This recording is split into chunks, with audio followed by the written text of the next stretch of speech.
الله من الشيطان الرجيم. بسم الله الرحمن الرحيم.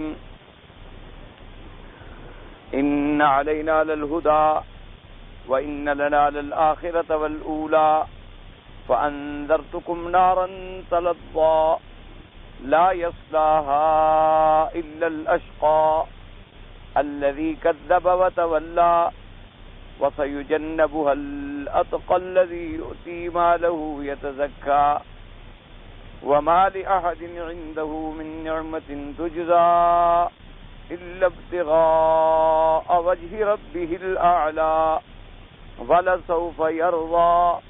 قال المؤلف والمفسر رحمه الله تعالى قوله تبارك وتعالى وما لأحد عنده من نعمة تجزى أي ليس بدله ما له في مكافأة من أحد في مكافأة من نصدى إليه معروفا فهو يعطي في مقابلة ذلك وإنما دفعه ذلك ابتغاء وجه ربه الأعلى أي طمعا في أن يحصل له رؤيته في الدار الآخرة في روضات الجنات. اب مفسر رحمۃ اللہ علیہ ان آیات مبارکہ میں ارشاد فرماتے ہیں کہ اللہ تبارک و تعالی نے ان آیات میں دو جماعتوں کا ذکر کیا ہے. ایک جماعت ہے اشقیاء کی یعنی کفار، اور اس کے مقابلے پہ ایک جماعت ہے سعداء کی یعنی مومنین. اب جو کافر ہیں چونکہ ان کی تصریح آ گئی، یہ قاعدہ ہوتا ہے کہ لفظ شقی جو ہے اس کا استعمال جو ہے بمعنی ہمارے اردو محاورات میں کہتے ہیں بدبخت، اور سعید معنی ہوتا ہے نیک بخت. اسی طرح لفظ عام طور پر اس کا استعمال کافر کے لیے بھی ہوتا ہے اور فاسق فاجر بھی کے لیے بھی ہوتا ہے. لیکن جب قرآن پاک کے سیاق اور سباق پہ نظر ڈالی جائے گی، قرائن پہ نظر ڈالی جائے گی، چونکہ آیات جو ہیں یفسر بعضها بعضا، تمام آیات کو جب سامنے رکھا جائے گا اور جیسے تصریح آ گئی یہاں اللہ تبارک و تعالی نے فرما دیا کہ لا یصلاھا الا الاشقى، کہ جہنم میں داخل نہیں ہوگا مگر جو بڑا بدبخت ہے. اور اس بدبخت کی آگے بیان ہو گیا کہ بدبخت سے مراد کون ہے. اس کے بارے میں اللہ تبارک و تعالی نے فرما دیا اسی آیت مبارک میں کہ لا یصلاھا الا الاشقى الذی کذب وتولی، کہ جس نے انبیاء کی تکذیب کی، دل سے بھی تکذیب کی اور قالب سے بھی اعراض کیا. تو اب جو انبیاء علیہم السلام کی تکذیب کرے گا تو اس کے کفر میں تو کوئی شک نہیں.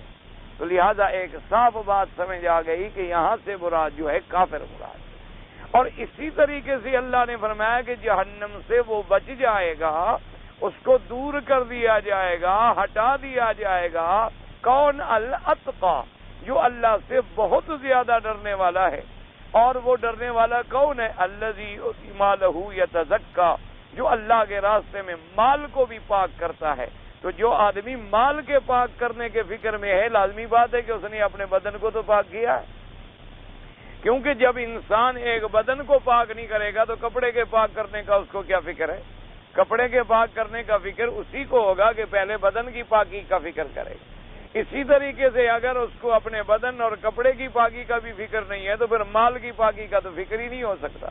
اور جو آدمی یہ ڈر رہا ہے کہ میرا مال بھی حرام نہ ہو، میرا مال بھی زکوٰۃ کی ادائیگی کے بعد پاک ہو جائے، میرا مال بھی صدقات واجبہ جو اللہ نے مقرر فرمائے ہیں دے دوں تاکہ میرا مال پاک بن جائے، تو جو مال کو پاک کر رہا ہے وہ اپنے بدن کو کیسے پاک نہیں کرے گا؟ تو صاف ظاہر ہے کہ اس اتقیٰ سے مراد کون ہے؟ مومن. جیسے فرمایا تھا ان اکرمکم عند اللہ اتقاکم. اسی طرح دیکھیں قرآن پاک میں ایک آیت مبارک آتی ہے الحمدللہ جو آپ بھی پڑھ چکے ہیں کہ قیامت والے دن جب جہنمیوں کو جہنم کی طرف لے جائیں گے تو ان سے ملائکہ ایک سوال پوچھیں گے اور فرمائیں گے ما سلککم فی سقر، کہ اے بدبختو تمہیں جہنم کی طرف کون سی چیز لے چلی؟ تو اب کافر کہیں قالوا لم نک من المصلین وَلَمْ نَكُنْ نُطْعِمُ الْمِسْكِينَ. اب حالانکہ پہلی بات کافر کیا کریں کہ بھی ہم نماز پڑھنے والوں میں نہیں تھے، کہ نماز پڑھنا ایمان کی علامت ہے. ہم نماز پڑھنے والوں میں نہیں. وَلَمْ نَكُنْ نُطْعِمُ الْمِسْكِينَ، اور ہم نے مسکینوں کو کبھی کھانا بھی نہیں کھلایا، یعنی ہم مسکینوں پر بھی رحم کرنے والے نہیں تھے. اور آگے پھر آیا وَكُنَّا نُكَذِّبُ بِيَوْمِ الدِّينِ، اور ہم تو قیامت کا انکار کرتے تھے، تکذیب کرتے تھے. ہمیں تو بالکل یقین ہی نہیں تھا کہ ہم نے مرنے کے بعد اٹھنا ہے اور قیامت ہوگی اور میدان حشر ہوگا اور حساب ہوگا اور جنت جہنم ہوگی. تو اب صاف دلیل ہو گئی کہ مراد کون ہے؟ کافر ہے، کیونکہ آگے لفظ وضاحت کے ساتھ آ گیا کہ ہم وہ لوگ ہیں جو آخرت کی تکذیب کرنے والے. تو جب آخرت کی تکذیب کرنے والا ہے تو صاف ظاہر ہے کہ اس سے مراد کون ہے؟ کافر. جیسے اللہ کی توحید کا منکر کافر ہے، جیسے حضور پاک صلی اللہ علیہ وسلم کی نبوت، رسالت اور ختم نبوت کا منکر کافر ہے، اسی طریقے سے قیامت کا منکر بھی کافر ہے، یوم الدین کا منکر جو ہے وہ کافر ہے. اس لیے اب قرآن پاک وضاحت، جیسے اسی طرح ایک اور آیت بھی آپ پڑھ چکے ہیں، اما الذین شقوا ففی النار، اللہ نے فرمایا جو بدبخت ہیں وہ جہنم میں ہیں. شقو شقا سے ہے، وہی اس کا شقی سے آ گیا، اور اس کے اندر ان کی آوازیں ہوں گی، چیخ و پکار ہوگی، لیکن کون اس کی آواز کو سنے گا؟ اس کے مقابلے پہ آ گیا وَأَمَّا الَّذِينَ سُعِدُوا فَفِي الْجَنَّةِ، کہ جو سعید ہیں اور ماشاءاللہ صالح بخت والے ہیں وہ جنت میں ہوں گے. تو اب شقی کے مقابلے پہ سعید آ گیا، تو صاف ظاہر ہو گیا کہ شقی سے مراد کافر ہے اور سعید سے مراد مسلمان ہے. اسی طرح جیسے اب لفظ آیا قرآن پاک میں اِنَّا هَدَيْنَاهُ السَّبِيلَ إِمَّا شَاكِرًا وَإِمَّا كَفُورًا. اب دو لفظ ہیں، شاکر اور کفور. شاکر کہتے ہیں شکر کرنے والا، کفور کہتے ہیں ناشکری کرنے والا. تو اب ناشکری تو یہ بھی ہے کہ کوئی آپ کا کھانا کھائے اور شکر نہ کرے، یہ بھی ناشکری ہے. کوئی کسی آدمی پر آپ نے احسان کیا، اس نے کہا چھوڑو جی آپ نے کیا کیا ہے، یہ بھی ناشکری ہے. لیکن یہاں ناشکری سے مراد یہ ناشکری نہیں بلکہ کفر ہے، اس لیے کہ اللہ نے فرمایا کہ ہم نے راستہ واضح کر دیا، لیکن آگے جا کر لوگ جو تھے وہ دو حصوں میں تقسیم ہو گئے. بعض لوگ ایسے ہوئے جو اللہ کے شکر گزار بنے، اللہ پر ایمان لائے، اللہ کے پیغمبروں پر ایمان لے آئے، اللہ کے رسولوں پر ایمان لے آئے. اور بعض ایسے تھے کہ وہ رب کی ہر نعمت کو بھول بیٹھے اور ناشکرے بنے اور کافر بن گئے. اس لیے وہاں بھی شاکر سے مراد ایمان والے ہیں اور کفور سے مراد جو ہیں وہ کفر والے ہیں. ورنہ لفظ تو عام ہے، انکار نعمت کا بھی ہو سکتا ہے، انکار قرآن کا بھی ہو سکتا ہے، انکار توحید کا بھی ہو سکتا ہے، اور کفران نعمت بھی ہو سکتا ہے. حتیٰ کہ حضور پاک صلی اللہ علیہ وسلم نے فرمایا کہ عورتیں جو ہیں یہ سب سے زیادہ اپنے گھر والوں کی ناشکری کرتی ہیں، اپنے خامند کی ناشکری کرتی ہیں، ان کو ناشکری کرنے کی عادت ہوتی. تو اب خامند کی ناشکری کرنے سے نعوذ باللہ وہ کوئی کافر تو نہیں ہو رہی. یہ ٹھیک ہے کہ گناہ گار تو ہوگی کہ اس نے اپنے خامند کی اطاعت نہیں کی، خامند کی فرما برداری نہیں کی، لیکن اس سے یہ مراد تو نہیں ہے کہ وہ کافر بھی ہو جائے گی. اس لیے ہمیشہ یاد رکھیں، چونکہ بڑا مغالطہ لگ جاتا ہے کہ بھئی اگر صرف بدبخت اور کافر ہی داخل ہوگا، مانا یہ ہے کہ مسلمان گناہ گار تو داخل ہی نہیں ہو، پھر تو نعوذ باللہ یعنی لوگوں کو گناہوں پر خود اکسایا جا رہا ہے کہ جو مرضی ہے گناہ کرو، صرف اپنا عقیدہ ٹھیک رکھ لو اور اس کے بعد چھٹی ہے، جو مرضی آئے کرتے رہو. تو یہ بات نہیں ہے. اس لیے کہ اللہ تبارک و تعالیٰ کے قرآن مقدس میں اور آیات مبارکہ بھی موجود ہیں، جیسے فرمایا وَمَن يُرِدْ فِيهِ بِإِلْحَادٍ بِظُلْمٍ نُذِقْهُ مِنْ عَذَابٍ أَلِيمٍ، کہ اللہ کے حرمین میں اگر کوئی برائی کا اور ظلم کا ارادہ بھی کرے گا تو ہم اس کو عذاب دردناک دیں گے. تو وہاں آگے ارادہ کرنے سے بھی اللہ پکڑ لے گا کہ یہ ایسی مقدس جگہ ہے کہ یہاں کوئی ارادہ بھی نہ کرے.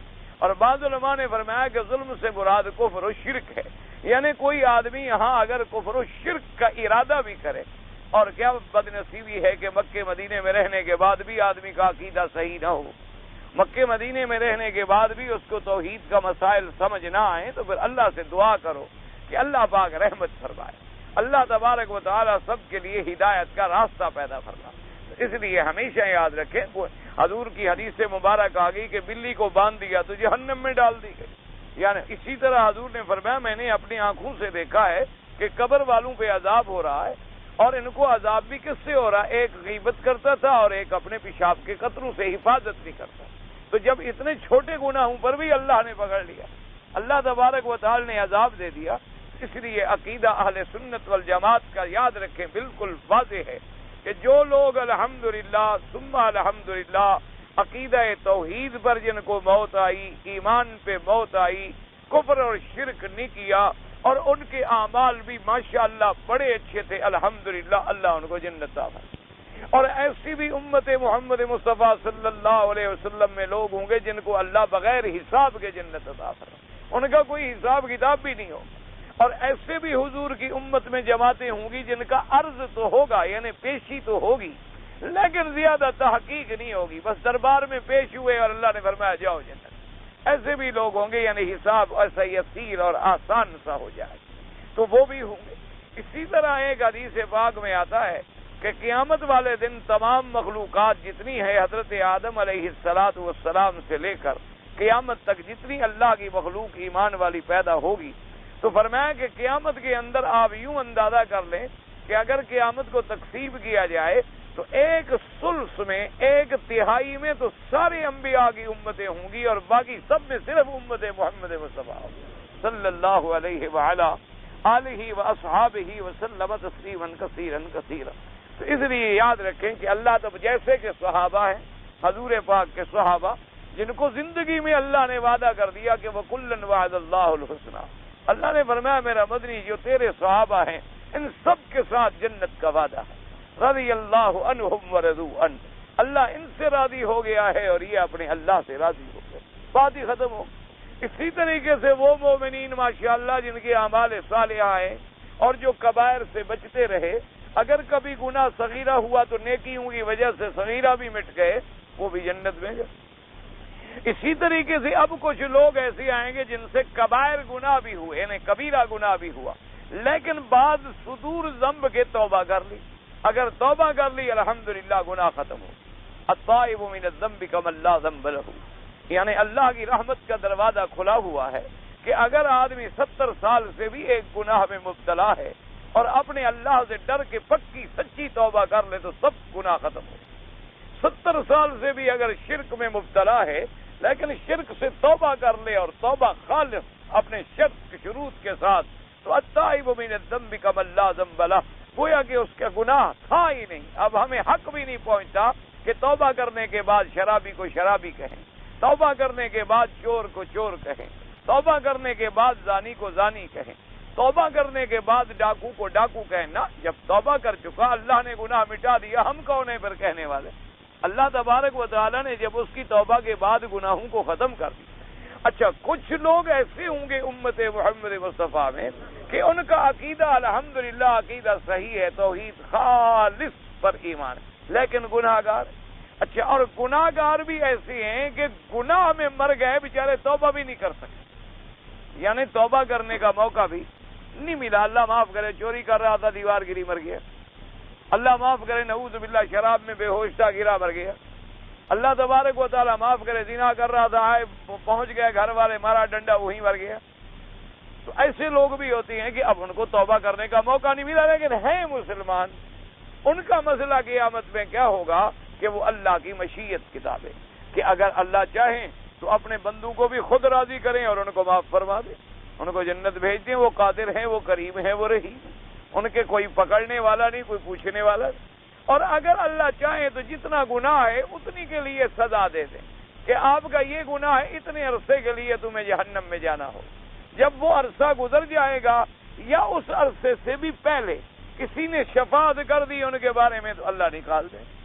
اس لیے ہمیشہ یاد رکھیں یہ عقیدہ، یہی وہ عقیدہ اہل سنت والجماعت ہے، یہی عقیدہ سلف صالحین ہے جس پر قرآن پاک کی تمام آیات اور احادیث رسول اللہ صلی اللہ علیہ وسلم کا تمام جو ہے بالکل ساری حدیثیں متفق ہو جاتی ہیں، اور کسی قسم کا پھر دل میں خلجان نہیں ہوتا۔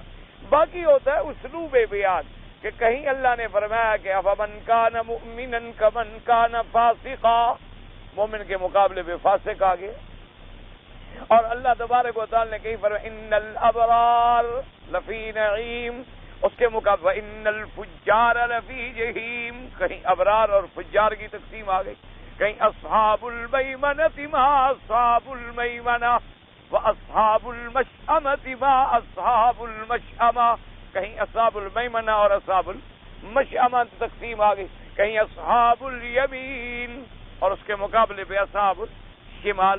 تو بات وہی ہے، کہیں مومن اور فاسق، کہیں مومن اور کافر، کہیں اصحاب الیمین اصحاب الشمال، کہیں اصحاب المیمنہ اصحاب المشأمہ. اسی طریقے سے کہیں فرمایا شاکرن او کفورا، شاکر اور کفور. اور کہیں اللہ نے ارشاد فرمایا اشقا، اور اشقا کے مقابلے پہ فرمایا اتقا، کہ لا یصلاھا الا الاشقا، کہ جہنم میں نہیں جائے گا مگر کون؟ وہ جو بڑا بدبخت. اور بڑا بدبخت وہ ہے الذی کذب وتولی، کذب بقلبہ وتولی بقالبہ، جس نے اپنے دل سے بھی تکذیب کی اور اپنے بدن سے بھی اعراض.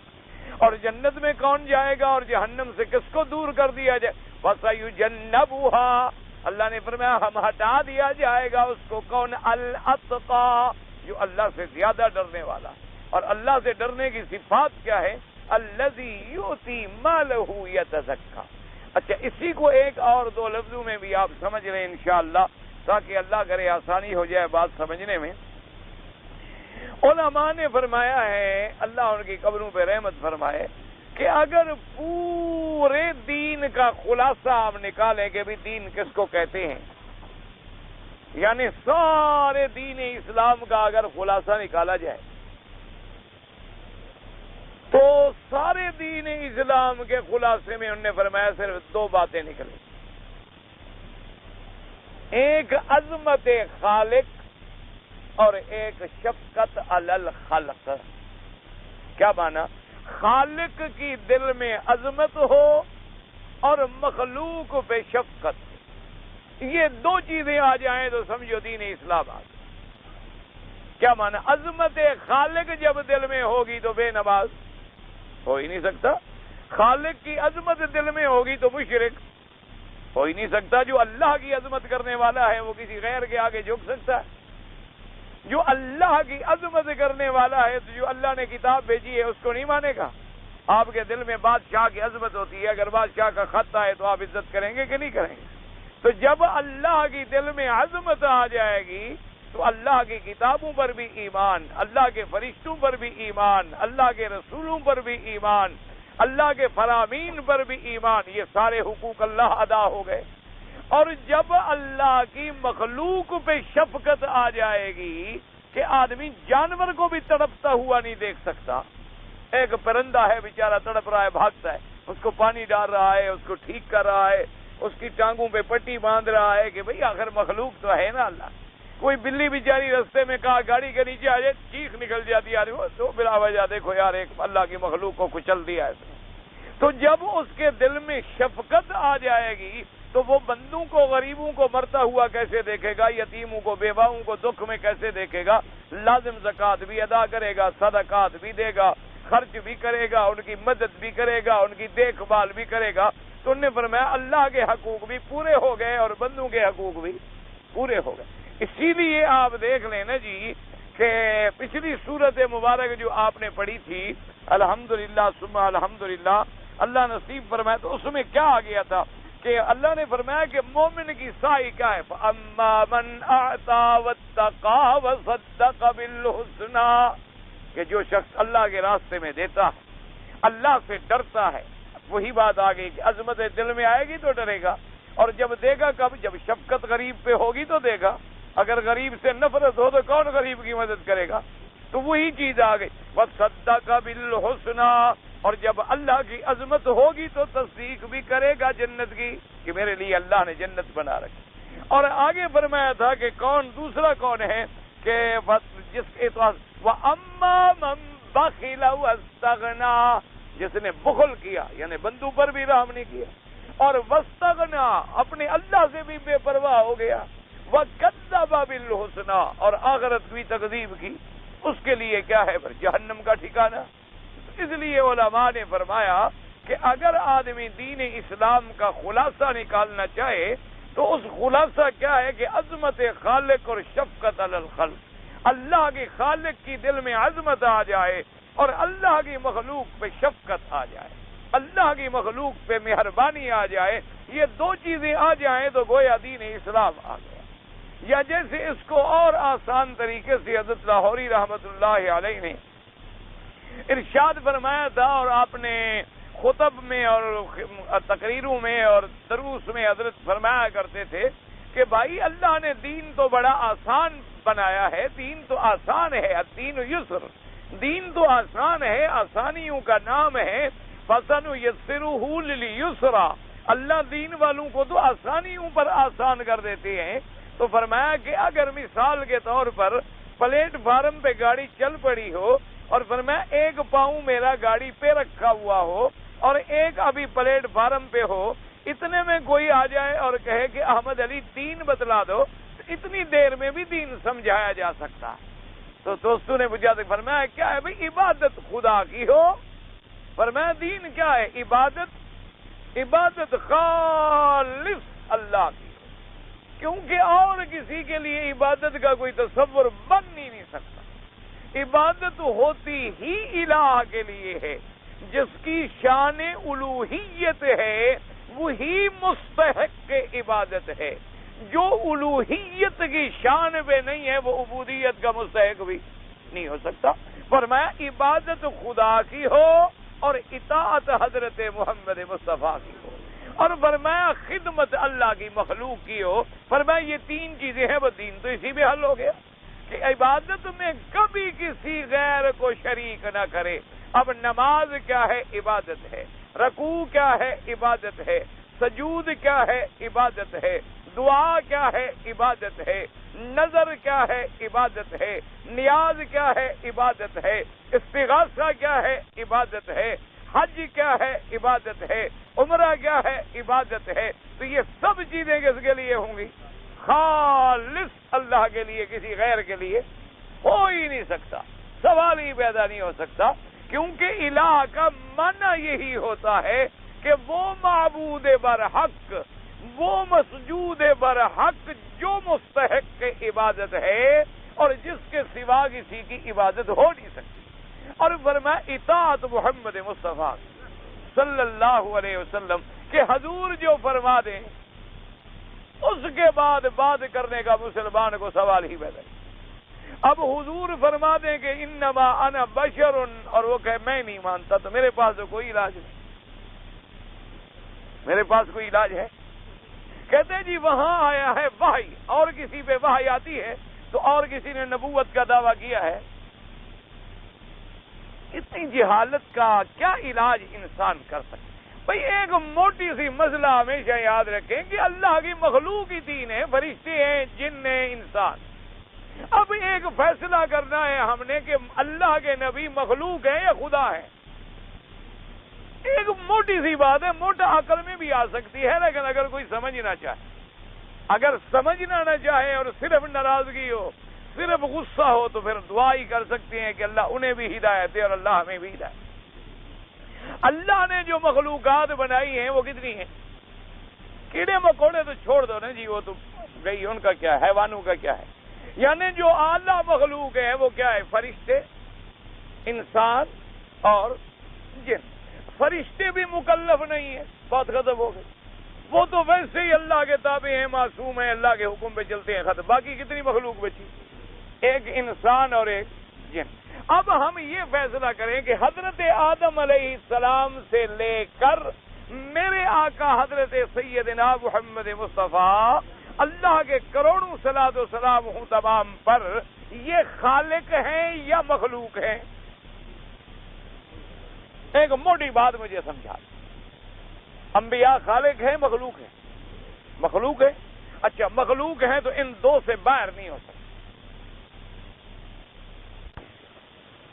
ایک موٹا سا مسئلہ کہ انبیاء اگر مخلوق ہیں تو چلو میں تمہارے ساتھ ہوں، تین سے باہر نہیں ہو سکتے، یا فرشتے ہوں گے یا انسان ہوں گے یا ان تین کے علاوہ تو دنیا میں مخلوق ہی نہیں۔ اور پھر یہ بات واضح ہو گئی، تمام قرآن کی آیات نے واضح کر دی کہ اللہ نے انبیاء بھیجی ہیں تو اولاد آدم سے بھیجی ہیں، اور آدم بشر ہیں، آدم ابو البشر ہیں، آدم سید البشر ہیں، اللہ کی مخلوقات میں سے اللہ نے انہیں چن لیا ہے۔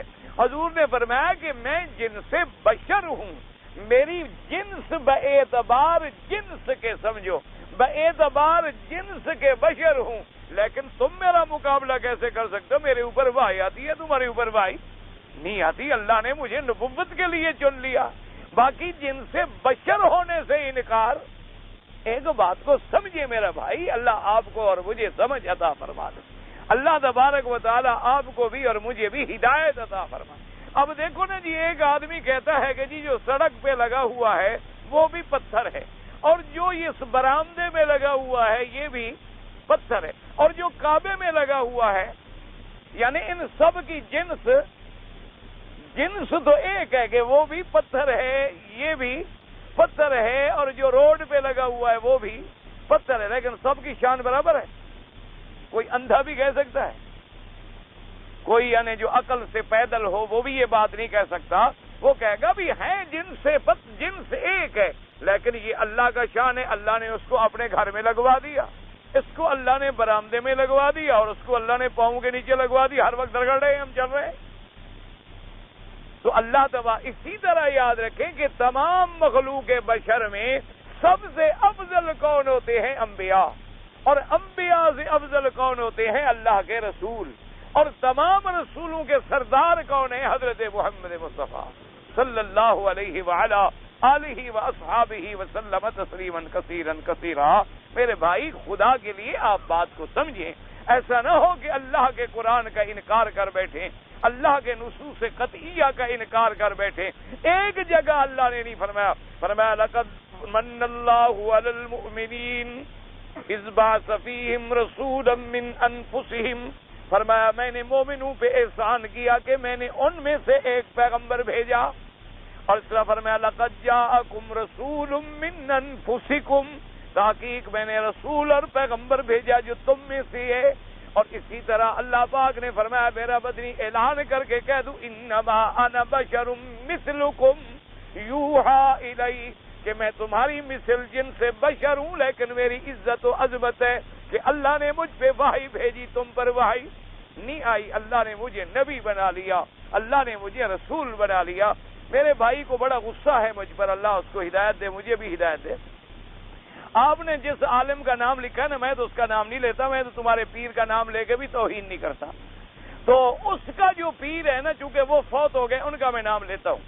سید احمد سعید کاظمی، وہ ان کا بھی استاد تھا جن کا تم نے نام لکھا ہے۔ انہوں نے خود رسالہ لکھا ہے بشریت انبیاء، اس میں اس نے لکھا ہے کہ جو شخص اللہ کے نبی محمد مصطفیٰ یا کسی نبی کی بشریت کا انکار کرے وہ کافر ہے۔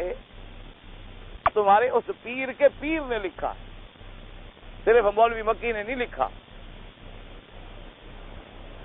آپ کو اگر یقین نہ ہو تو میرے پاس بھی وہ کتاب ہے، مجھ سے لے کے پڑھ لیں، اور یا خود منگوا لو۔ مولانا احمد سعید کاظمی بریلوی فکر کے بہت بڑے عالم گزرے ہیں، اور اللہ بہرحال فوت ہو گئے۔ میری تو ایک دفعہ زندگی میں ملاقات ہے، تو باہر صورت میں نے سنا یہی ہے کہ بڑے سنجیدہ عالم تھے اور کوئی ایسی بات نہیں کرتے تھے۔ بہرحال مجھے ایک دفعہ ملاقات ہے، اور وہ بھی گاڑی میں، اور وہ بھی صرف ٹرین میں۔ اور جو دوسرا مسئلہ تم نے لکھا ہے، یہ مسئلہ میں نے خود کاظمی صاحب سے پوچھا تھا، میں اب اللہ کے حرم میں ذمہ داری سے کہہ رہا ہوں۔ اتفاق سے ہم ٹرین میں اکٹھے ہو گئے، اور وہ نہیں جانتے تھے کہ میں کون ہوں۔ مجھے بھی لوگوں نے بتلایا کہ کاظمی صاحب ہے۔ بہرحال رحمت اللہ رحمت فرمائے، جو بھی مر جائے سب کے لیے خیر کی دعا مانگا کریں، جو بھی فوت ہو جائے، جو بھی کسی بھی جماعت کا عالم ہو، اللہ سب کی قبر پہ رحمت فرمائے۔ اللہ تبارک و تعالیٰ، یہ قبر کی منزل بڑی مشکل ہے، اس میں ہم نے بھی جانا ہے۔ کسی کے بارے میں آدمی کبھی توہین کا کلمہ موت کے بعد نہ کہے۔ تو میری اتفاق سے ملاقات ہو گئی، اتفاق سے ہم اسی ڈبے میں آ گئے جس میں حضرت بیٹھے ہوئے تھے، اور ان کو خیر میں سمجھ بھی نہیں آ سکتا تھا۔ اس وقت میں مولوی نہیں تھا، میں بلوچ کی شکل میں تھا، یعنی اس وقت میں اپنے سرداری ڈھنگ میں تھا۔ او بندوقیں اور آگے پیچھے مونچھوں والے اور خطرناک قسم کے لوگ، وہ سمجھ بھی نہیں سکتا تھا کہ یہ آدمی مولوی ہو سکتا ہے جس کے ساتھ ایسی بلائیں ہوں۔ اب میری تو وہ برادری ہے، میں ان کو تو ٹال تو سکتا نہیں، ہدایت تو کرتا رہتا ہوں، لیکن مانتے میری وہ بھی نہیں ہے، سیدھی سی بات۔ کچھ مان گئے، کچھ نہیں مانتے، کچھ بڑے ٹھیک ہو گئے ماشاءاللہ، اتنی داڑیاں رکھ لی، اللہ نے ان کو ہدایت کر دی ماشاءاللہ۔ میں نے کہا جتنی مونچھوں پہ زور لگاتے ہو اتنی داڑھی پہ لگا لو، بال ہی بڑھانے ہیں نا، اللہ بھی راضی ہو جائے گا، تمہارا روب بھی بن جائے گا۔ ضروری ہے کہ تم مونچھوں پہ زور لگاؤ، یعنی 6 انچ کی مجھے رکھی، آدمی دیکھے تو ڈر جائے کہ بھوت آ گئے۔ تو خیر جی وہ بیٹھے، تو مجھے جب کہا میں ملا السلام علیکم کر کے میں بیٹھ گیا، تو میں نے خود یہ مسئلہ چھیڑ دیا۔ میں نے کہا حضرت گزارش یہ ہے کہ آج کل بڑا جھگڑا جا رہا ہے کہ آذان سے پہلے صلاۃ و سلام پڑھا جاتا ہے بعض مسجدوں میں، اور بعض مسجدوں میں نہیں پڑھا جاتا۔ بعض مسجدوں میں یہ پڑھتی ہیں ان اللہ و ملائکتہ یصلون علی النبی، اور اس کے بعد آیت پڑھ کے صلاۃ و سلام پھر اذان ہوتی ہے، اور کبھی کبھی اذان کے بعد بھی ہوتا ہے۔ بہرحال اور بعض مسجدوں میں نہیں پڑھا جاتا۔ اور میں آپ سے اتنی گزارش کرتا ہوں کہ آپ کا بڑا مطالعہ ہے اور آپ اہل علم ہیں، اگر کوئی حدیث قرآن میں ایسی دلیل ہو تو آپ ہمیں بتلائیں تاکہ ہم ان لوگوں کو مطمئن کر سکیں جو انکار کرتے ہیں۔ میں نے یہ نہیں کہا کہ میں بھی خود انکار کرتا ہوں، میں نے کہا تھا کہ وہ محسوس نہ کریں کہ بزرگ سے آدمی ادب سے بات پوچھے، جب بھی کوئی بات پوچھے۔ تو انہوں نے کہا کہ عزیز بات تو یہ ہے کہ قرآن میں یہ چیز نہیں ہے، حدیث پاک میں بھی نہیں، سیدھی بات۔ میں نے کہا حضرت پھر صحابہ رضوان اللہ علیہم اجمعین نے بھی کبھی ایسا کیا؟ آخر صحابہ کو بھی تو حضور سے محبت تھی، اور صحابہ کو بھی پتا تھا کہ یہ آیت قرآن میں اتر چکی ہے۔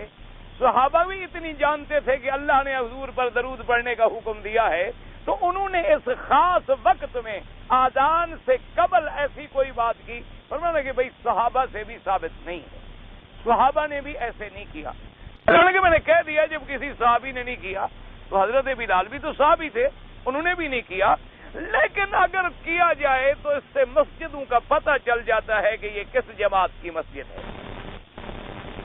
وہ آخر میں ابراہیم علیہ تو کہنے لگے اپنی طرف سے تو ذرا لوگوں کو پتہ چل جاتا ہے کہ یہ وہابیوں کی مسجد ہے یا یہ جو ہے عاشقوں کی مسجد ہے۔ اس وجہ سے ایک امتیاز ہو جاتا ہے مسجدوں کے درمیان، اور لوگوں کو ذرا پہچاننے میں آسانی ہو جاتی ہے، ورنہ قرآن حدیث میں نہیں ہے۔ میں نے کہا حضرت اس کا ایک حل ہے کہ آپ بورڈ لکھوا کے لگا دیں، بدعت کرنے کی کیا ضرورت ہے؟ تو ابھی ہماری باتیں ہو رہی تھی، ایک شریف آدمی نے ان کو کان میں کہہ دیا جی مولوی بگی صاحب ہیں، تو خیر وہ پھر کھڑے ہوئے اور مجھے گلے سے لگایا اور بڑے محبت سے ملے اور کہا آپ کے والد صاحب کا میں بڑا قدردان ہوں، انہوں نے بڑی قرآن و حدیث کی خدمت کی ہے اور آپ نے پہلے مجھے نہیں بتایا، اور آپ تو ایسے بن کے پوچھ رہے تھے جیسے کچھ جانتے نہ ہو، اس کا مطلب ہے آپ مجھے چھیڑ رہے ہیں۔ میں نے کہا نہیں حضرت چھیڑنا تو مقصود ہے۔ بہرحال اب پھر تو بات ہوئی نا، پھر تو وہ ایک دوسرے کے استقبال میں آ گئے۔ پھر انہوں نے کہا پان کھائیں گے آپ کی، میں نے کہا بڑی مہربانی آپ کی، شکریہ۔ تو بار صورت یہ ہے میرے عزیز، یہ جھگڑے کی بات نہیں، اللہ نے قرآن میں حکم دیا ہے ہمیں درود پاک پڑھنے، اور جو حضور پہ درود پڑھنے کا منکر ہو ہم اس کو مسلمان بھی نہیں سمجھتے، وہ تو قرآن کا منکر ہے۔ یا ایھا الذین آمنوا صلوا علیہ وسلموا تسلیما کا منکر ہے۔ میرے عزیز تم بات کو سمجھو، اللہ تمہارے دماغ میں صحیح بات ڈال دے اور اللہ ہمارے دماغوں میں بھی صحیح بات ڈال دے، لیکن ہر چیز کے پڑھنے کا ایک وقت ہے، ہر چیز کے پڑھنے کا ایک موقع ہے۔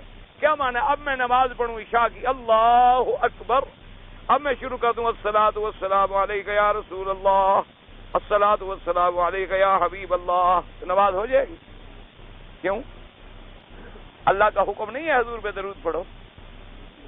تو میں بھی تو درود پڑھ رہا ہوں، کوئی نعوذ باللہ میں کون سی ایسی غلط بات کر رہا ہوں؟ اچھا میں چلو بھائی کھڑے ہوئے نہیں پڑھتا، رکوع میں پڑھ لیتا ہوں، بجائے سبحان رب العظیم کے میں اس وقت شروع کر دوں الصلاۃ والسلام علیک یا رسول اللہ، رکوع ہو جائے گا؟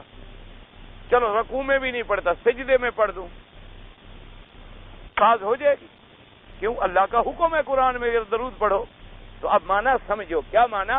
درود کے وقت درود پڑھا جائے گا، قرآن کے وقت قرآن پڑھا جائے گا، فاتحہ کے وقت فاتحہ پڑھی جائے گی، سجدے میں حکم ہے سبحان ربی الاعلی، کوئی الحمدللہ رب العالمین پڑھے تو ہم کہیں گے مخالف ہے حضور پاک، حالانکہ وہ تو قرآن پڑھ رہا ہے بیچارہ سجدے میں، لیکن اس وقت حکم کیا ہے؟ سبحان ربی الاعلی۔ رکوع میں حکم کیا ہے؟ سبحان ربی العظیم۔ اب اگر رکوع میں آگے وہ درود پڑھنا شروع کر دے ہم کہیں گے سنت کا خلاف کر رہا ہے، کہ حضور پاک کا حکم ہے کہ سبحان ربی العظیم پڑھو۔ اسی طرح اذان میں حکم ہے کہ قولوا کما یقول المؤذن، حضور نے فرمایا تم اسی طرح کہو جیسے مؤذن کہے، وہ کہے اللہ اکبر تم کہو اللہ اکبر۔ اسی طرح کہتے چلے جاؤ، اور جب وہ مؤذن اذان ختم کر لے اور تم بھی ختم کر لو تو کیا کہو؟ اللہم صلی علی سیدنا محمد وعلی آل سیدنا محمد کما صلیت علی ابراہیم وعلی آل ابراہیم فی العالمین انک حمید مجید اللہم رب هذه الدعوة التامة والصلاة القائمة آت محمد الوسیلہ وابعثه مقاما محمودا الذی وعدته انک لا تخلف الميعاد۔ تو یہ ہے سنت کا طریقہ میرے بھائی۔ ہمارا ایمان تو یہ ہے کہ جو حضور کہتے ہیں اور جو انکار کرتا ہے وہ مسلمان نہیں ہوتا۔ سیدھی سی بات، کھلی سی بات ہے۔ اس میں کسی کو ناراضگی ہو تو اللہ اس کو سمجھ دے، اور اگر ہماری کوئی غلطی ہے اللہ ہمیں سمجھ دے، اللہ ہمیں بھی ہدایت۔ ہم بھی تو بندے ہیں، ہم کوئی فرشتے تو نہیں ہیں کہ ہم غلطی نہیں کر سکتے، ہم بھی تو مجسم ہیں غلطیوں کے، ہم بھی تو سر سے لے کر پاؤں تک مرکب ہیں خطا اور نسیان کے۔ تو لہذا مسائل ہمیشہ جھگڑوں سے حل نہیں ہوتے، مسائل ہمیشہ حل ہوتے ہیں الحمدللہ دین کے ساتھ، محبت کے ساتھ، پیار کے ساتھ۔ کہ آدمی مثلا بخاری شریف اٹھا لو، مسلم شریف اٹھا لو، ترمذی شریف اٹھا لو، سیاہ ستہ کی ساری کتابیں آپ اٹھا لیں، اس میں آپ کتاب الصلاۃ کھول لیں، نماز کا باب کھول لیں، نماز کے باب کھولنے کے بعد خود بخود اذان کا ذکر آئے گا۔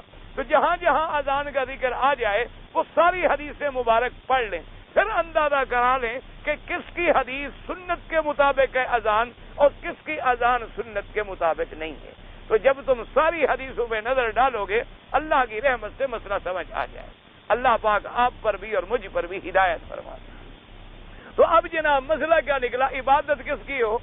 اللہ کی ہو، اور اطاعت کس کی؟ اچھا اسی میں سمجھ لو، جو میرے مدنی کی اطاعت کرے گا وہ خدا کی اطاعت تو خود بخود کرے گا۔ جب حضور کی فرما برداری کرے گا تو گویا اس نے اللہ کی فرما برداری کر لی۔ تو سمجھانے میں لفظ آسان ہو گئے، عبادت خدا کی اور اطاعت حضرت محمد مصطفیٰ کی صلی اللہ علیہ وسلم، اور خدمت خلق کی، اللہ کی مخلوق کی خدمت جتنی کر سکتے ہو، ہمدردی کر سکتے ہو۔ فرمایا اسی کا نام دین ہے۔ یہ چیزیں آ جائیں تو سمجھو دین آ گیا۔ تو اب اس لیے فرماتی ہیں کہ اتقا کون ہے کہ جس نے اے وما لأحد عنده من نعمة تجزى اے ليس بدله ماله في مكافأة من افضى الیہ، یعنی وہ اللہ کے راستے میں دے رہا ہے، کسی کے احسان کا بدلہ نہیں اتار رہا، حالانکہ احسان کا بدلہ اتارنا بھی احسان ہے، هل جزاء الاحسان الا الاحسان، لیکن یہ مرتبہ اور اونچا ہو گیا کہ کسی کا احسان نہیں الا ابتغاء وجہ ربہ الاعلی، وہ دے رہا ہے کہ بس میرا رب مجھ سے راضی ہو جائے، میرا اللہ مجھ سے راضی ہو جائے۔ یہ دیکھو اس کو بڑے بڑے بعض اللہ کے ولیوں نے، اللہ ان کی قبروں پہ کروڑوں رحمتیں فرمائے۔ ایک اللہ کے ولی نے کتنی بلند بات کی ہے، فرمایا عبادت جو لوگ کرتے ہیں ان کی بھی 3 قسمیں ہوتی ہیں۔ اب دیکھیں اللہ کی اولیاء کی نظر کتنی دور ہوتی ہے۔ انہوں نے فرمایا جتنی بندے دنیا میں عبادت کرتے ہیں، کام نیک کرتے ہیں، 3 قسمیں ہیں۔ ایک قسم تو یہ ہے کہ جو جہنم سے ڈر کے اللہ کی عبادت کر رہے ہیں کہ بھی ہم عبادت کر رہے ہیں اللہ جہنم میں نہ ڈال، اللہ عذاب سے بچائے، اللہ جہنم سے بچائے، عذاب قبر سے بچائے، عذاب حشر سے بچائے، بھئی اگر ہم نے نہ کیا تو عذاب ہوگا، عذاب کے ڈر سے کریں۔ اور انہوں نے کہا کچھ بندے ایسے ہوتے ہیں جو اللہ کی نعمتوں کے حصول کے لیے عبادت کر رہے کہ بھی ہم عبادت کریں گے تو جنت ملے گی، ہم عبادت کریں گے درجات ملیں گے، ہم عبادت کریں گے تو ہمارے مرتبے قیامت میں اونچے ہو جائیں۔ اور فرمایا جو اصل بندے ہوتے ہیں وہ ان چیزوں کا بھی خیال نہیں کرتے، ان کو دوسرے درجے پہ رکھتے ہیں۔ وہ کہتے ہیں اصل خدمت یہ ہے کہ ہمارا رب راضی ہو جائے۔ ہم تو عبادت اس لیے کر رہے ہیں کہ خالص تیرے لیے، کہ صرف تیری ذات راضی ہو جائے، صرف تیری ذات راضی ہو جائے۔ اور جب وہ راضی ہو گیا تو جہنم میں کیوں ڈالے گا؟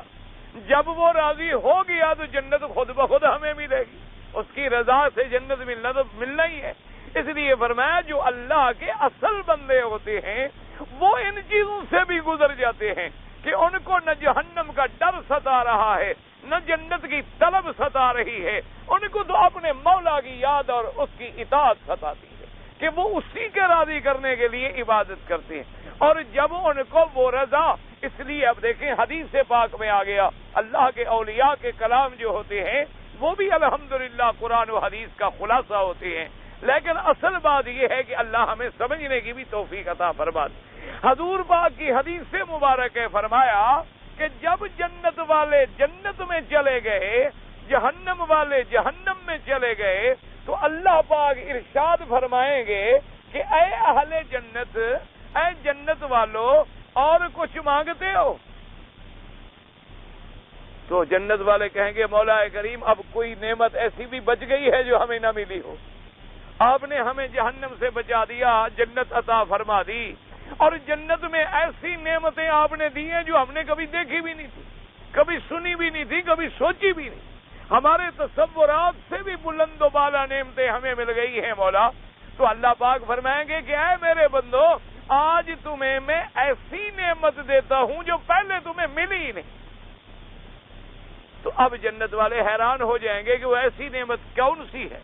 بھئی جنت ہمیں مل گئی، بڑی بڑی نعمتیں مل گئی۔ اللہ فرمائیں گے آج تم پر میں اپنی رضا اتارتا ہوں، کہ آج میں تم پر اپنی رضا اتار رہا ہوں، ایسی رضا کہ جس کے بعد کبھی ناراض نہیں ہوگا۔ تو رضا اللہ کی جو ہے وہ اتنی بڑی نعمت ہے، اتنی بڑی نعمت ہے جو سب نعمتوں کے بعد انہیں دی جا رہی ہے۔ اس لیے فرمایا کہ جو اللہ کے مومن بندے ہیں وہ اگر عبادت کرتے ہیں تو اسی کے لیے، خیرات کرتے ہیں تو اسی کے لیے، وہ یہ نہیں کہتے مسکین راضی ہو جائے، وہ کہتے ہیں اللہ راضی ہو جائے۔ تو جب اللہ راضی ہوگا تو مسکین تو خود بخود راضی ہو جائے گا نا، یہ تو تباہ ہمیں حاصل ہو جائے۔ اصل عبادت جو ہے خالص اللہ کے لیے، اور صدقہ جو ہے خالص اللہ کے لیے، استغاثہ جو ہے خالص اللہ سے، اور نظر جو ہے وہ خالص اللہ کے لیے، ورنہ اس کے بعد ایمان تو آ ہی نہیں سکتا، اسلام قریب ہی نہیں آ سکتا۔ اللہ تبارک و تعالی ہمیں بھی اخلاص نصیب فرما دے۔ جیسے کہ لوگوں نے مثال سمجھائی ہے علماء نے کہ ایک دفعہ بادشاہ نے اپنے وزیروں سے کہا کہ بھائی یہ دیکھو یہ ایک موتی ہے، اس کو توڑ دو۔ تو وزیروں نے کہا کہ حضرت آپ کا حکم تو سر آنکھوں پر ہے، لیکن یہ تو بہت قیمتی موتی ہے، کروڑوں کا موتی ہے، اور توڑنے سے بیکار ہو جائے گا۔ آپ پتہ نہیں اس وقت کس خیال میں بیٹھے ہوئے ہیں، ہم آپ کا نقصان نہیں کرنا چاہتے کہ نقصان ہو جائے۔ اس وزیر نے نہ توڑا، انہوں نے ایک اور کو بلا لی، بھائی یہ موتی ہے، میرا حکم ہے توڑ دو۔ اس نے کہا حضرت مہربانی فرماؤ، کیا ایک موتی پہ کیا ناراضگی آ گئی، اس بیچارے نے کیا بگاڑا ہے اور آپ کروڑوں کا نقصان کر رہے۔ بہرحال ہر وزیر ٹالتا گیا اور اپنے عقل میں یہ سمجھتا گیا کہ ہم نے تو نقصان سے بچا دیا بادشاہ کو، ورنہ اگر توڑ دیتے تو ان کا 1 کروڑ روپے کا نقصان ہو جاتا۔ آخر میں انہوں نے ایاز کو بلایا جو خادم تھا خاص، فرمایا ایاز ادھر آؤ۔ اس نے کہا جی، انہوں نے کہا اس موتی کو توڑ دو۔ ٹھیک ہے، اٹھایا اتنا بڑا پتھر 12 ٹکڑے۔ سارے وزیر اٹھ گئے، انہوں نے کہا یار تم تو پاگل ہو گئے ہو، تم تو بے وقوف ہو، مجنون ہو، اتنا قیمتی موتی کا نقصان کر دیا۔ اس نے کہا موتی زیادہ قیمتی ہے یا بادشاہ کا فرمان زیادہ قیمتی ہے؟ تمہارے نزدیک موتی قیمتی تھا، میرے نزدیک ان کا حکم قیمتی۔ اپنی اپنی اپروچ ہے، اپنی اپنی سوچ ہے، تم نے وہ سوچا، میں نے یہ سوچا۔ تمہارے نزدیک موتی کی قیمت زیادہ ہے اور میرے نزدیک بادشاہ کے حکم کی قیمت زیادہ ہے۔ تو اس لیے فرمایا اللہ کے ولی نے کہ جو اللہ کے بندے ہوتے ہیں ان کے نزدیک بندوں کی رضا کیا ہے، مسکین کا راضی کرنا کیا ہے، ان کے نزدیک تو یہ ہوتا ہے میرا رب راضی ہو جائے، بس کسی طرح میرا رب راضی ہو جائے۔ اس لیے فرمایا وَمَا لِأَحَدٍ عِندَهُ مِن نِعْمَةٍ تُجْزَىٰ، اس پر کسی کا احسان نہیں ہے کہ وہ اس کا بدلہ اٹھا رہا ہو، بدلہ چکا رہا ہو، نہ اس لیے دے رہا ہے إِلَّا ابْتِغَاءَ وَجْهِ رَبِّهِ الْأَعْلَىٰ، جیسے اللہ نے فرمایا دوسری جگہ پر وَيُطْعِمُونَ الطَّعَامَ عَلَىٰ حُبِّهِ مِسْكِينًا وَيَتِيمًا وَأَسِيرًا إِنَّمَا نُطْعِمُكُمْ لِوَجْهِ اللَّهِ لَا نُرِيدُ مِنكُمْ جَزَاءً وَلَا شُكُورًا۔ فرمایا جو مسکینوں کو دیتے ہیں، یتیموں کو دیتے ہیں، قیدیوں کو کھلاتے ہیں، اور خود بھی انہیں خواہش اور تمنا اور محبوب ہوتا ہے، ضرورت ہوتی ہے، اور ساتھ یہ بھی کہتی ہے انما نطعمکم لوجہ اللہ، کہ تحقیق ہم تم کو اس لیے دے رہے ہیں کہ ہمارا اللہ راضی ہو جائے۔ لا نرید منکم جزاء ولا شکورا، ہمیں تم سے کوئی بدلہ، کوئی جزا اور کوئی شکر بھی نہیں چاہیے۔ اب بھی شکر ہے، دعا کرو، اللہ کا فضل ہے، اب بھی حضور کی امت میں ایسے لوگ موجود ہیں۔ میرے دوست ہیں، ساتھی ہیں، بھائی ہیں، مولوی شبیر صاحب ہیں ہمارے جنوب افریقہ سے، ہمارے ساتھی ہیں، بیچارے بھائیوں کی طرح ہیں۔ وہ ابھی تو کل کی بات ہے یا پرسوں کی بات ہے، تشریف لائے ہوئے تھے، تو میں نے پوچھا بھی کیا ہوا آپ کے مدرسے کا اور مسجد کا؟ وہاں جب ہم گئے تھے تو اس وقت اس کی بنیادیں رکھی اور شروع کر رہے تھے، تو میں نے کہا بھی کیا ہوا؟ کہنے لگے جی الحمدللہ مدرسہ بھی بن گیا، مسجد بھی اللہ کی مہربانی سے بن گئی، اب اسی لیے تو میں آیا ہوا ہوں کہ اس وقت ابتدا ہوئی تھی، ابھی آپ چل کے مسجد کا افتتاح ہو جائے۔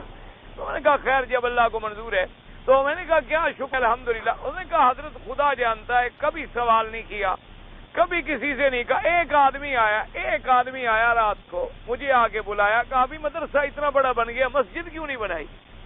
تو میں نے کہا بھی مدرسہ بن گیا، مسجد کا نقشہ ہے انشاءاللہ، مدرسہ ضروری تھا کہ پہلے آبادی تو ہو، مسجد بنا دیں اور طالب بھی نہ ہوں، پڑھنے والے بھی نہ ہوں، نمازی نہ ہوں، تو کہ مسجد کا کیا فائدہ ہو؟ تو انشاءاللہ مسجد بھی بنائیں گے۔ تو انہوں نے کہا کہ اچھا کوئی بات نہیں، اس مسجد کا جتنا پیسہ ہو نقشے کے مطابق جتنا بل ہے، یہ میرا ٹیلی فون ہے، ٹیلی فون کر دیں اور آپ کو پہنچ جائے گا، میرا نام بھی نہ بتائیں گے۔ ایسے لوگ بھی ابھی امت محمد مصطفیٰ میں موجود ہیں، ایسے بھی موجود ہیں جو ایک فلم بنا رہے ہیں اور دوسری کے فکر میں، ایسے بھی موجود ہیں جن کو کمائی کا فکر ہے اور فتنے کا فکر ہے اور ریس کورس کا فکر ہے اور گھوڑے دوڑانے کا فکر ہے، ایسے بھی ہیں جن کو لاٹری کی ٹکٹیں بیچنے کا فکر ہے اور شیئر خریدنے کا فکر ہے، ایسے بھی لوگ ہیں جو جنت کے کاموں میں کام لگا رہے ہیں اور پوچھتے مجھے میرے سوات کے ساتھی ہیں بتا رہے تھے، ایک وہ میرے دوست ہیں، فرمانے لگے کہ ان کی بیوی گزری تو ایک مسجد بن رہی تھی تو وہ جب وہاں آئی تو اس نے پوچھا کہ بھئی یہ کیا ہے؟ انہوں نے کہا اللہ کا گھر ہے، تو اس نے فوراً اپنے ہاتھوں سے سونے کے کنگن اتارے اور یعنی ایسے لوگ عورتوں میں بھی یہ جذبے موجود ہیں۔ اللہ تبارک و تعالیٰ سے دعا کرو اللہ ہمیں خالص اپنی رضا کے لیے کام کروائے، کسی کا محتاج بھی نہ کرے اور کسی کے آگے ہاتھ پھیلانے کی توفیق ہی نہ دے، اپنا محتاج فرمائے اور اپنی عبادت کی توفیق، اور جب نیکی کرو اسی کے لیے کرو۔ فرمایا الا ابتغاء وجه ربه الاعلى اي طمعا في ان يحصل له رؤيته في الدار الاخره، وہ اس لیے مسکینوں کو دے رہا ہے کہ قیامت میں رب کی رضا اور رب کا دیدار نصیب ہو جائے۔ فی روضات الجنات قال اللہ تبارک و تعالی ولسوف يرضى، فرمایا جو ایسی صفتوں پہ عمل کرنے والا ہے ہم بھی اس کو آگے راضی کر دیں گے اپنی نعمتوں سے۔ اللہ تبارک و تعالی سے دعا فرمائیں اللہ ہمیں بھی اور آپ کو بھی اچھے کاموں کی توفیق عطا فرمائے۔ بھئی وہ سوال رہ جاتے ہیں، پھر ساتھی ناراض ہو جاتے ہیں، وہ جی آپ کو جس نے خط لکھا تھا یار میں نے اس کو معاف کر دیا تو بات ختم ہو گئی، قصہ ہی ختم ہو گیا۔ بھئی اتنی باتوں سے آپ لوگ کیوں گھبرائیں؟ یہ تو کوئی مسئلہ ہی نہیں ہے۔ جب اللہ کی توحید بیان ہوگی، حضور کے پاؤں کے نیچے کانٹے بچھائے گئے تو ہم کون ہیں؟ اللہ کے انبیاء کو شہید کیا گیا، میں تو خط پڑھ کے اللہ جانتا ہے میں نے اللہ کا شکر ادا کیا، میں نے کہا اللہ تیری توحید باقی میں جو بیان کر رہا ہوں وہ قبول ہو رہی، اگر اس سے تکلیف نہ ہوتی تو کوئی اتنی گالیاں کیوں دے؟ اور جب کوئی گالی دے گا تو سمجھو کہ حق کہا جا رہا، اس لیے میں نے گالی دینے والے کو بھی معاف کر دیا، اب وہ نہ ملے اس کی مرضی، میں نے تو معاف کر دیا، بات ہی ختم ہو گئی۔ ایک آدمی ہے رات دن عبادت کرتا ہے اور بد دعا کرتا ہے، بالکل گناہ ہے، بد دعا کرنے کے لیے اللہ نے اس کو پیدا کیا ہے، اس کے بجائے وہ دعا کیوں نہیں کرتا؟ حضور صلی اللہ علیہ وسلم کی دعا مبارک ہے، آپ نے فرمایا اللہم میرے اللہ اگر میں نے کسی پہ لعنت بھیجی ہو اور کسی پہ بد دعا کی ہو، ہلاکت کی، تو میرا اللہ اس کو بھی دعا میں بدل دے، اس کو بھی رحمت میں بدل دے۔ اس لیے بد دعا نہ سیکھو، دعا کرنا سیکھو۔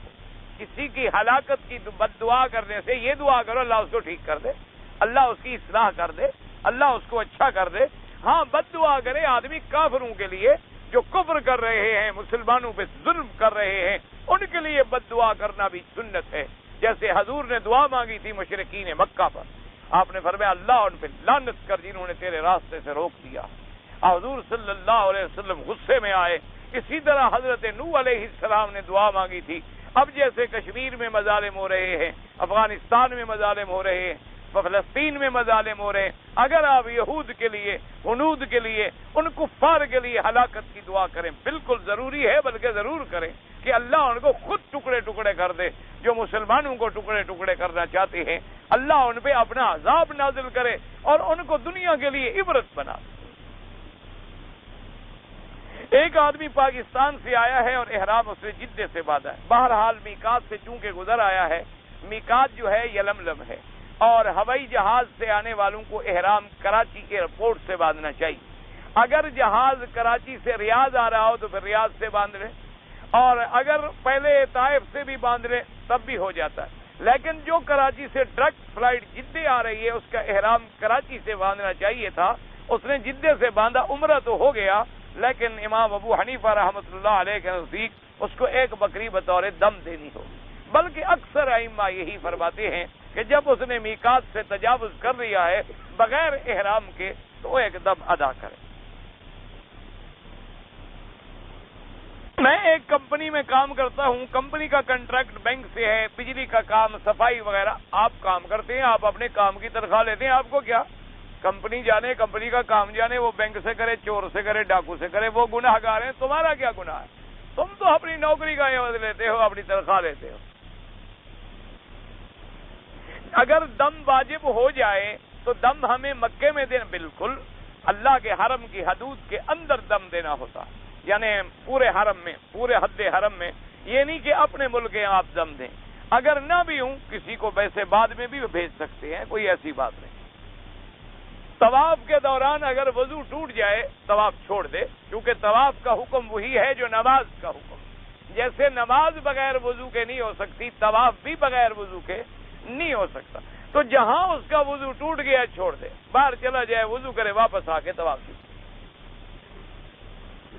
اگر میں نے طواف پڑھنے کے بعد 2 رکعت مقام ابراہیم پہ نہیں پڑھ سکا، کوئی بات نہیں، افضل یہ ہے کہ مقام ابراہیم پہ پڑھیں. مقام ابراہیم پہ نہ جگہ ملے حتیم میں پڑھ لے، حتیم میں جگہ نہ ملے پورے طواف والی جگہ میں پڑھ لے، پورے طواف والی جگہ میں بھی نہ ملے پورے حرم میں پڑھ لے، جہاں مرضی ہے پڑھ، کہیں بھی نماز پڑھیں گے ادا ہو جائے.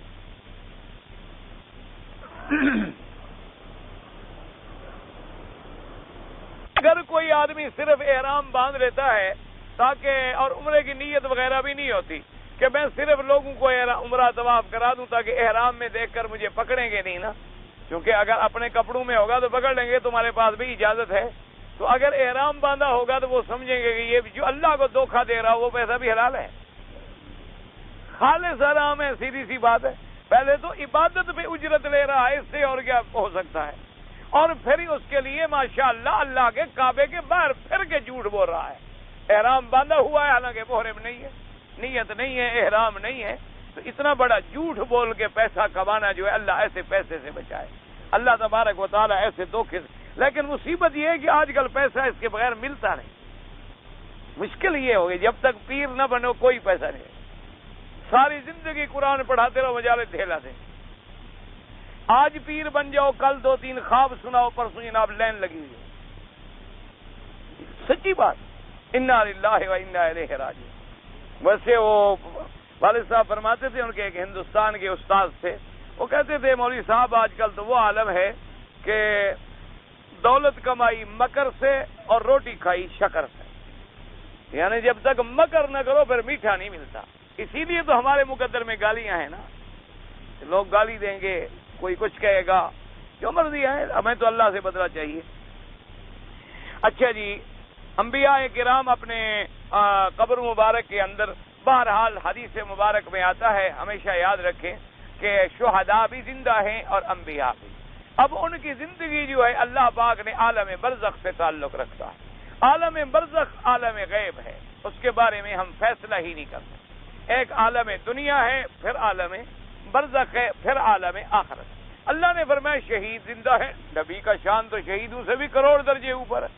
شہید تو شہید بن نہیں سکتا جب تک نبی کا کلمہ نہ پڑھے، اس کو تو شہادت کا رتبہ ہی نہیں مل سکتا. تو جب شہید کا اتنا بڑا مرتبہ ہو تو نبی کا کتنا ہوگا، وہ تو اور زیادہ ہوگا. لیکن ان کی زندگی کے بارے میں زیادہ بحث بھی نہ کرے، کیونکہ وہ عالم برزخ ہے. اللہ نے فرما دیا ہمارا ایمان.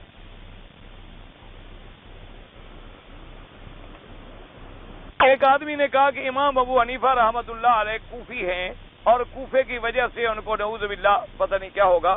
بہرحال عبداللہ ابن مسعود بھی کوفے میں رہتے تھے، حضور کے صحابی، ان کے بارے میں پھر آپ کیا کہیں گے؟ بھئی اللہ کے بندے، کوفے میں رہنا تو جرم نہیں ہے. مکے میں دیکھ لیں جہاں ابو بکر پیدا ہوا، ابو جہل کہاں پیدا ہوا؟ تو ایک سرزمین میں اچھے بھی ہوتے ہیں اور برے بھی ہوتے ہیں، ایک ہی سرزمین کے اندر مومن بھی ہوتے ہیں، کافر بھی ہوتے ہیں، اللہ کے ولی بھی ہوتے ہیں، اولیاء کے دشمن بھی ہوتے ہیں، ایک ملک میں ہندو بھی ہوتے ہیں، مسلمان بھی ہوتے ہیں۔ یہ تو کوئی بات نہیں ہوتی کہ کسی شہر کی وجہ سے کسی پر تان کیا جائے۔ میں سے پہلے نماز فرض ہوئی، میں نے پہلے تو پابندی سے نماز ادا نہیں کیا، اب کر رہا ہوں۔ چھوٹی موٹی نمازیں کبھی اور کس طرح؟ ہاں چھوٹی ہوئی، چھوٹی، میں نے کہا چھوٹی موٹی کیا ہوتا ہے؟ چھوٹی ہوئی۔ ہاں مقصد یہ ہے بہرحال جو نمازیں آپ سے قضا ہو گئی ہیں آپ کو اللہ نے توفیق دی ہے ادا کریں، اور سب سے پہلی چیز یہ ہے توبہ کریں کہ یا اللہ میں توبہ کرتا ہوں، چونکہ توبہ سے گناہ معاف ہو جاتا ہے، اور آئندہ کبھی قضا نہ کریں۔ اگر کبھی انسان ہے غفلت ہو گئی، نیند آ گئی، قضا پڑھ لی، اور جو رہ گئی ہیں ان کو ادا کرنے کی اپنی طرف سے کوشش کرتے رہیں، باقی اللہ تبارک و تعالیٰ پہ چھوڑ۔ توبہ کر لی ہے انشاءاللہ اللہ گناہ معاف کر دیں۔ اگر آدمی طواف کے دوران کسی عورت سے ٹکرا جائے، خود نہ ٹکرا جائے، اگر اتفاق سے ہو جائے تو اللہ جانتا ہے گناہ نہیں ہوگا، لیکن آمدن ٹکرا جائے تو گناہ ہوگا۔ وہی اذان سے 10 منٹ پہلے صلاۃ والسلام، بعد میں سلام۔ تو میں نے عرض کر دیا ہے کہ بھی قرآن پاک میں بھی ثابت نہیں ہے، حدیث مبارک میں بھی ثابت نہیں ہے۔ حضور کے مؤذن حضرت بلال نے بھی نہیں پڑھا اور حضرت ابی محذورہ نے بھی نہیں پڑھا۔ تو جو چیز قرآن، حدیث اور صحابہ کے عمل میں ثابت نہ ہو وہ بدعت ہو سکتی ہے، وہ سنت نہیں ہو سکتی۔ اس لیے بہرحال، اور ایسی باتوں کو جھگڑے بھی نہ بنائیں، اللہ ہدایت عطا فرما دے ہمیں۔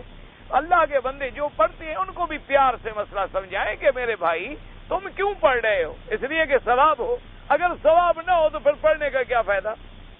اور ثواب کب ہوگا؟ جب حضور کا حکم ہو۔ اگر حضور کے فرمان کے مطابق عمل نہ ہو تو ثواب، دیکھو نا جی، اب ادھر منہ کر کے تم نماز شروع کر دو، ثواب ہوگا؟